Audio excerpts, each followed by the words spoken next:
Welcome back, ladies and gents. On today's show, Aston brings back the DB5, the Ranger Raptor gets an engine, and a Mazda employee gives up a big secret. Plus, we answer the question, are you an automotive masochist?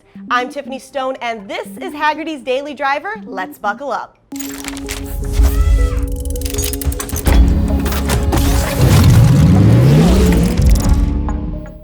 First up, do you want a new car but prefer the styling of the past?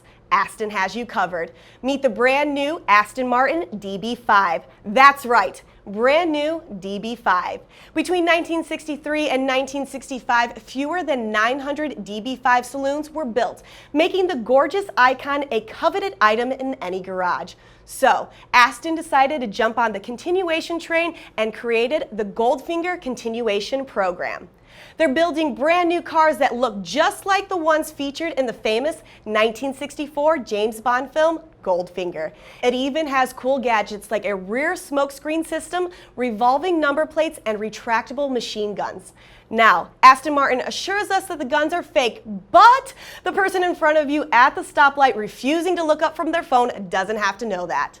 Only 25 will be built, and the price is a staggering $3.4 million each. Silly, maybe, but I think the world needs some more DB5s. Moving on, we knew that Ford was preparing a Ranger Raptor for the American market, but we weren't sure which engine it would come with. Thanks to our friends at Car Expert, now we do. Well, maybe. The Australian website got a juicy tip from one of its sources, an alleged build sheet for a Ranger Raptor test mule. Now on that sheet is the engine code for a 2.7-liter EcoBoost V6. That engine makes 325 horsepower and 400 pound-feet of torque. It's a big step up from the 270 horsepower engine US Rangers currently have. It's also way better than the low-revving turbo diesel Ford puts in baby Raptors outside the US. We haven't been able to confirm this rumor, but if it's real, it looks like we're getting a pretty potent truck, so the ZR2 better watch out. And finally, ever have a surprise party ruined by one of the guests?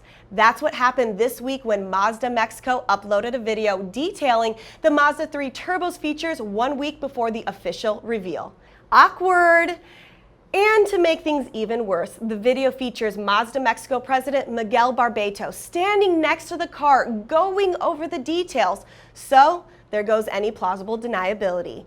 Thanks to the video, we learned that the turbocharged Mazda 3 will have a 2.5-liter engine, making 227 horsepower and 310 pound-feet of torque. Power now goes to all four wheels, but sadly, the only transmission is an automatic. We still miss the Mazda Speed 3, but a turbocharged Mazda is never a bad thing, unless you're Subaru. Coming up, do you have more projects than you can handle? Do you prefer a problem that can never be solved? Does a car that rarely runs bring you joy? You might be an automotive masochist, and we'll help you self-diagnose. But first, push that clutch, shift that gear, release that clutch.